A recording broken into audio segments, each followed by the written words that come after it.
పాకిస్తాన్ సైనికులు పారిపోతున్నారు.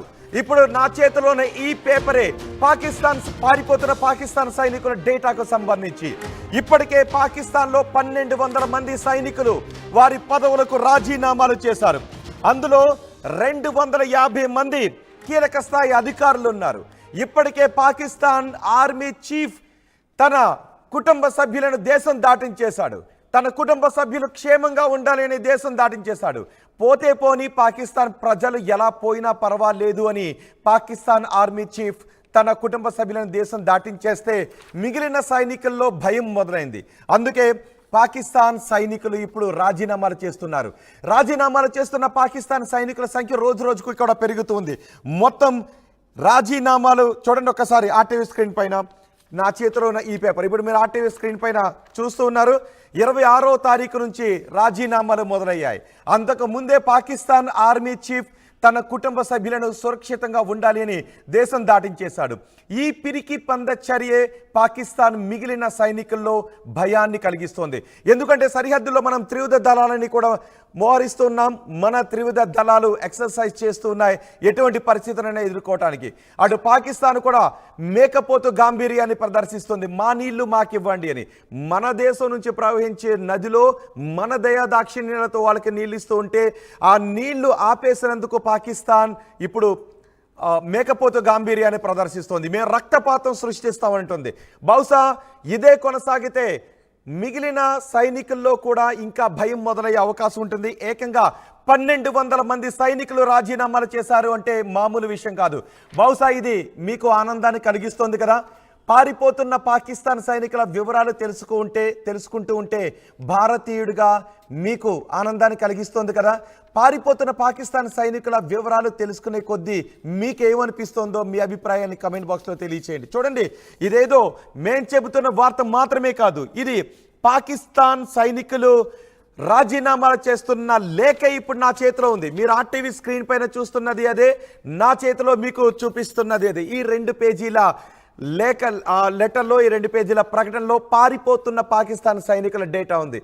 ఎక్కడైనా భయంతో ప్రజలు కొంచెం అప్రమత్తం అవుతూ ఉంటుంటారు. కానీ సరిహద్దుల్లోకి వచ్చి యుద్ధ రంగంలోకి వచ్చి యుద్ధం చేయాల్సిన సైనికులే పారిపోతూ ఉంటే ఇక ఆ దేశ పరిస్థితి ఏంటో మనం అర్థం చేసుకోవచ్చు. ఇప్పటికే పాకిస్తాన్ అడుక్కు తింటూ ఉంది. ఇప్పటికే పాకిస్తాన్ పిచ్చికుక్కల దాటికి ప్రపంచ దేశాలన్నీ కూడా పాకిస్తాన్ని ఒంటరిని చేయాలి అని చెబుతూ ఉన్నాయి. ఇప్పటికే పాకిస్తాన్ పాలకులకు సైనికులకు పిచ్చెక్కి వాళ్ళు ఏం మాట్లాడుతున్నారో తెలియదు. ఒక రకంగా చెప్పాలి అంటే పాకిస్తాన్ సైనికులే ఇప్పుడు పోసేసుకుంటున్నారు. పాకిస్తాన్ సైనికులే ఇప్పుడు భయంలో ఉన్నారు. పాకిస్తాన్ సైనికులు ఇప్పుడు పారిపోతున్నారు. ఇక పాకిస్తాన్ ఏం చేయగలుగుతుందని అందరూ కూడా చర్చించుకుంటున్నారు. ఇప్పటికే నేను చెప్తున్నాను, డేటా ఒక్కసారి మీరు వినండి. బహుశా ఈ డేటా వింటే మీ చెవులకు ఆనందాన్ని కలిగిస్తుంది, మనకి ధైర్యాన్ని కూడా ఇస్తుంది. ఇప్పటికే మనం చాలా ధైర్యంగా ఉన్నాం. ఏం జరిగినా పర్వాలేదు, ఈ పాకిస్తాన్ పిచ్చుకోకలకు బుద్ధి చెప్పాలి అని.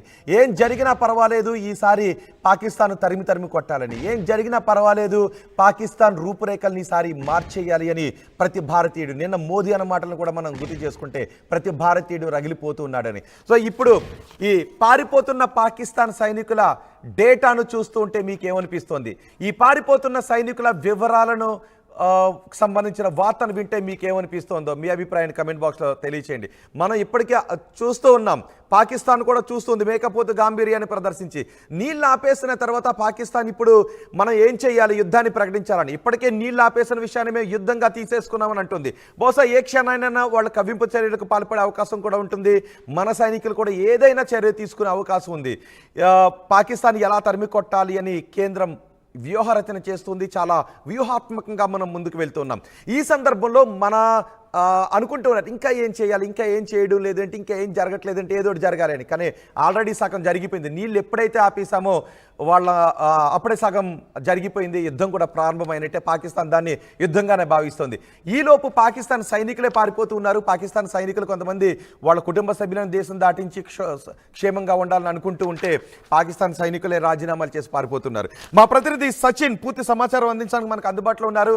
సచిన్, రోజు రోజుకి పారిపోతున్న పాకిస్తాన్ సైనికుల సంఖ్య పెరుగుతుంది. ఇప్పటికే పాకిస్తాన్ సైనికులు 1200 మంది రాజీనామాలు చేసి పారిపోయారు. వీళ్ళ సంఖ్య ఇంకా పెరిగే అవకాశం ఉందా? సంఖ్య పెరగడం మాట పెరిగే అవకాశం ఎక్కువగా ఉండడమే కాదు, అసలు వాళ్ళు ఇంట్రెస్ట్ చూపిస్తారా, అసలు యుద్ధంలో దిగే అవకాశం ఉందా? ఎందుకంటే ఆర్మీ లేకపోతే ఇంకేం యుద్ధం చేస్తుంది పాకిస్తాన్ రోహిత్. ఎందుకంటే ఇప్పటికే ఆ ప్రభావాన్ని చూడడం జరుగుతోంది. దీనికి బెస్ట్ ఎగ్జాంపుల్ ఇటు పాకిస్తాన్ ప్రధాని షహబాజ్ షరీఫ్ మొన్న మీటింగ్ పెట్టాడు. ఈ ఘటన జరిగిన తర్వాత, అది నిన్న కాక మొన్న పెట్టిన మీటింగ్ లో ఆర్మీ చీఫ్ గా చెప్పుకుంటున్న సో కాల్డ్ ఆసిమ్ మునీర్ అనే వ్యక్తి అక్కడ నాకు కనిపించలేదు. సో దట్ ఇట్ సెల్ఫ్ అదే షో చేస్తుంది పాకిస్తాన్ ఆర్మీ ఎంత కేర్లెస్ గా ఉంది అనేది, దాంతో పాటు ఎంత బాధ్యత రాహిత్యంతో ఉంది, అట్ ద సేమ్ టైం ఎంత భయపడిపోతోంది. ఇటు పాక్ ఆర్మీకి సంబంధించిన అధికారుల బాధ్యత రాహిత్యం అక్కడ ప్రస్ఫుటిస్తూ ఉంటే అక్కడ కుటుంబాలు భయపడిపోతున్నాయి. ఎందుకంటే ఆసిమ్ మునీర్కి సంబంధించి మొదటి నుంచి పాకిస్తాన్ లో వ్యతిరేకత ఉంది. ఆ వ్యక్తి మీద ఎక్కడ సదాభిప్రాయం లేదు ప్రజల నుంచి వ్యతిరేకత వ్యక్తమైంది. అందులో మొన్న ఆయన చేసిన చర్యలకే వాళ్ళకి కోపం వచ్చింది. ఎందుకంటే ఎప్పుడో గడిచిపోయిన అంశాన్ని మళ్ళీ తెర మీద తీసుకొచ్చాడు, మతాల పేరును తీసుకొచ్చి రెచ్చగొట్టే ప్రయత్నం చేశాడు.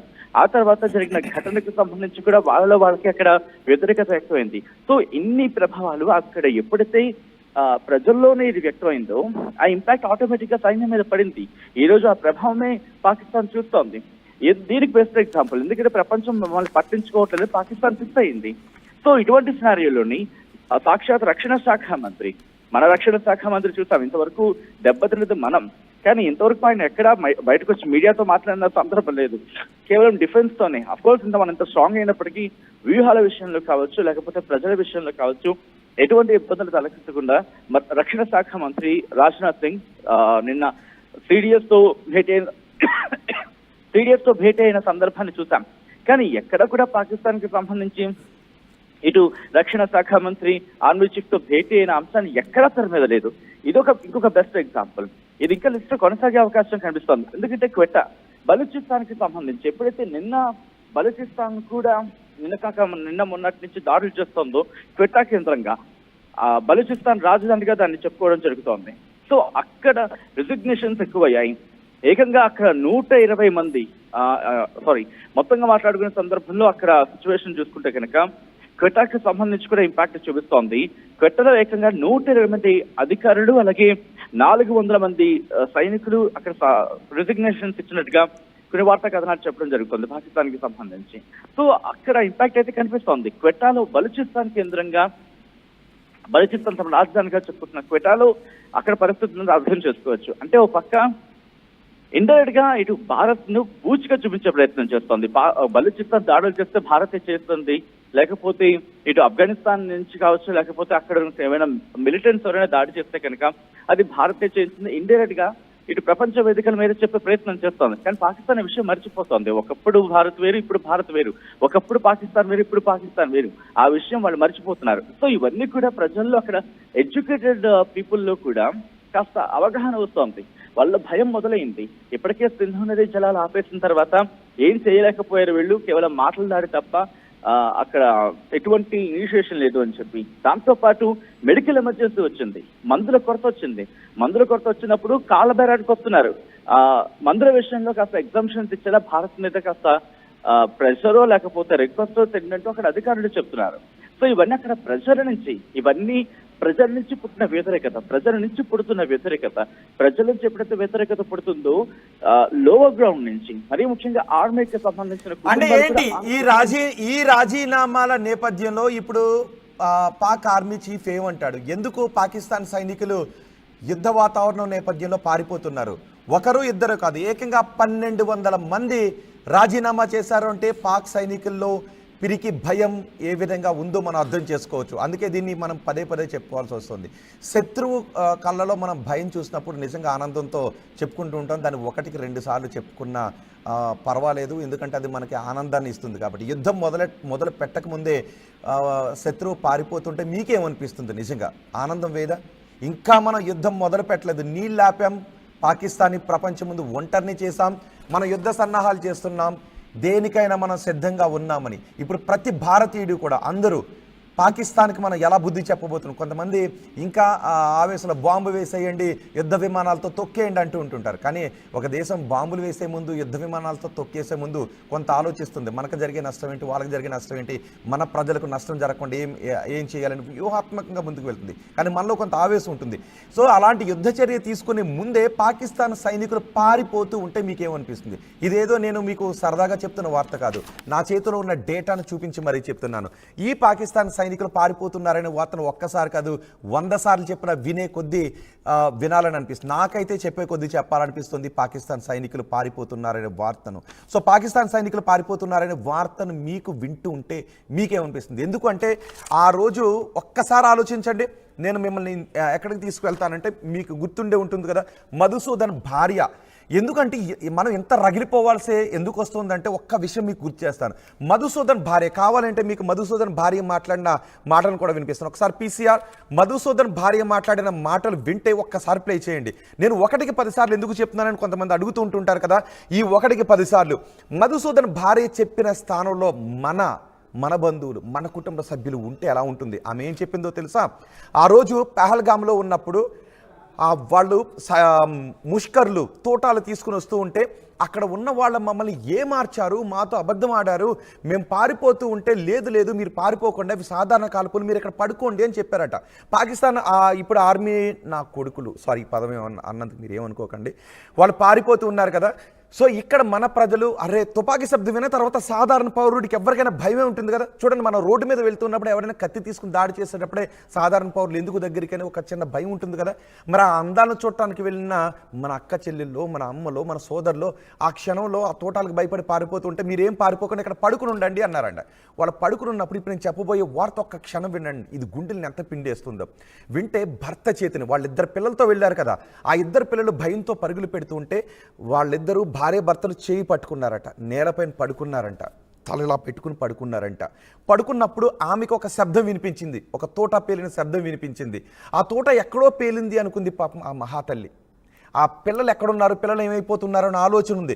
ఇది వాళ్ళ కుటుంబానికి. అదే పరిస్థితుల్లో మనం ఉంటే ఎలా ఉంటుంది? అందుకే నేను 1కి 10 సార్లు ఈ పిరికిన కొడుకుల గురించి చెప్తున్నాను, ఈ పారిపోతున్న పాకిస్తాన్ సైనికుల గురించి చెప్తున్నాను, ఈ పిచ్చ కుక్కల గురించి, వాగుడు గురించి అందుకే చెప్తున్నాను. 1కి 10 సార్లు చెప్పిన ఆ శత్రు పరాజయం చూడాలి, మన కళ్ళతో చూడాలని మనకు అనిపిస్తుంది కదా, మన గుండె కనిపిస్తుంది కదా, మన సోదరులే కదా అక్కడ ప్రాణాలు కోల్పోయింది. సో వాళ్ళిద్దరూ చేయి పట్టుకున్నప్పుడు ఆ తూట ఎక్కడో పేలింది అనుకుందంట.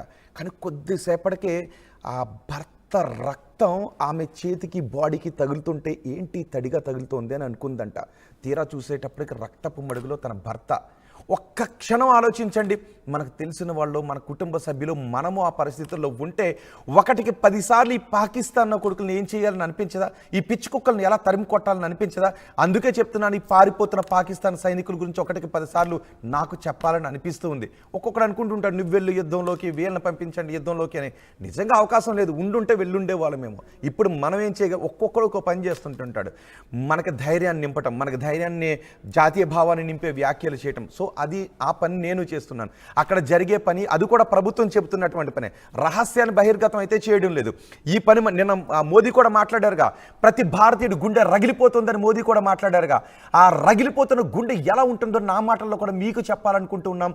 ఆర్టీవీ కూడా ఆ మాటల్లో మీకు చెప్పాలనుకుంటుంది. అందుకే పారిపోతున్న పాకిస్తాన్ పిచ్చుకొక్కల గురించి మీకు పదే మేము చెప్పాలని అనుకుంటున్నాం.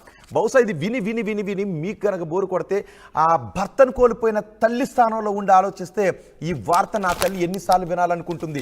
తండ్రిని కోల్పోయిన బిడ్డల స్థానంలో ఉండి ఆలోచిస్తుంటే ఈ వార్తను వాళ్ళు ఎన్నిసార్లు వినాలనుకుంటారో ఒక్కసారి ఆలోచించండి.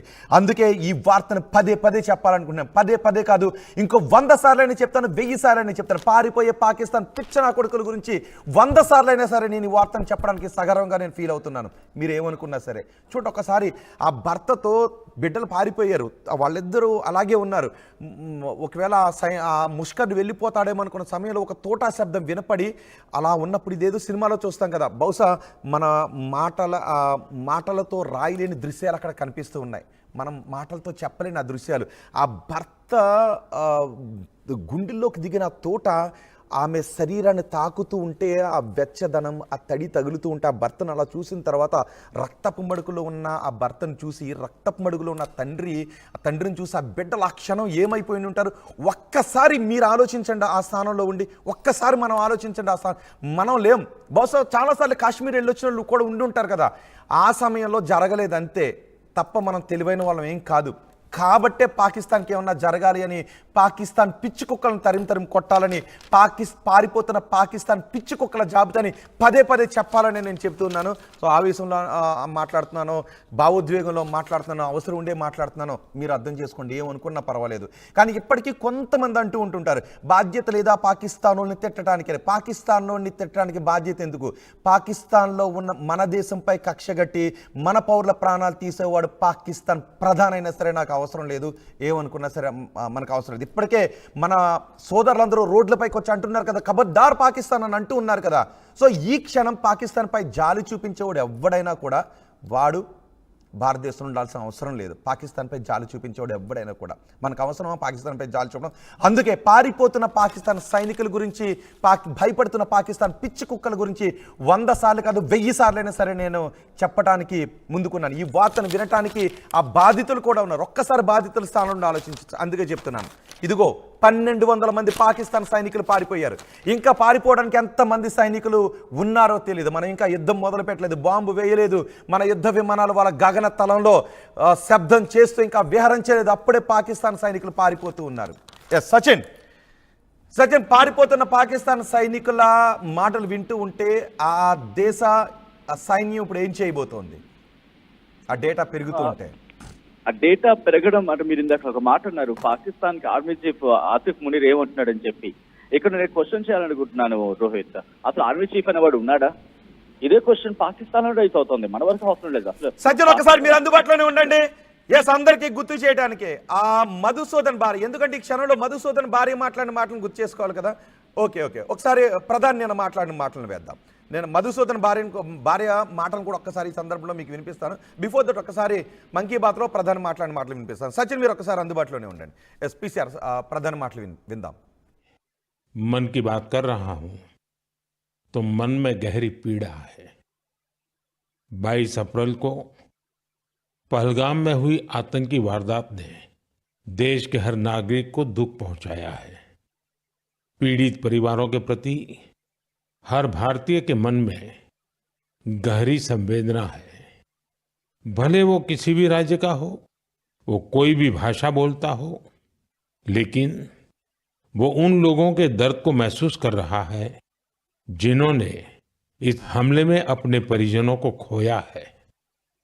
मुझे एहसास है हर भारतीय का खून आतंकी हमले की तस्वीरों को देखकर खौल रहा है। पहलगाम में हुआ ये हमला आतंक के सरपरस्तों की हताशा को दिखाता है, उनकी कायरता को दिखाता है। ऐसे समय में जब कश्मीर में शांति लौट रही थी, स्कूल कॉलेजों में एक वाइब्रेंसी थी, निर्माण कार्यों में अभूतपूर्व गति आई थी, लोकतंत्र मजबूत हो रहा था, पर्यटकों की संख्या में रिकॉर्ड बढ़ोतरी हो रही थी, लोगों की कमाई बढ़ रही थी, युवाओं के लिए नए अवसर तैयार हो रहे थे, देश के दुश्मनों को, जम्मू कश्मीर के दुश्मनों को ये रास नहीं आया। आतंकी और आतंक के आका चाहते हैं कश्मीर फिर से तबाह हो जाए, और इसलिए इतनी बड़ी साजिश को अंजाम दिया।